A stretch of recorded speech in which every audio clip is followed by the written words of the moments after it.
Then we need to name the rest of the elements we have. So select Node, and for this one I will call it column.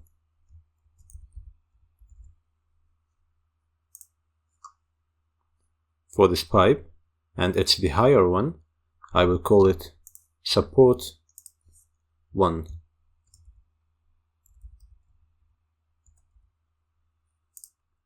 And for this pipe, I will call it support 2.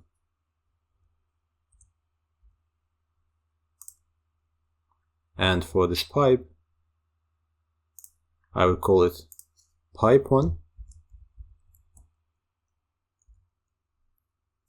And for this one, I will call it pipe 2.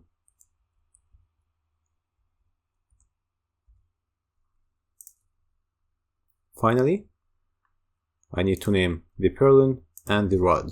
So simply, this will be purlin, and this should be rod. So this drawing will be the reference drawing when it comes to the assembly.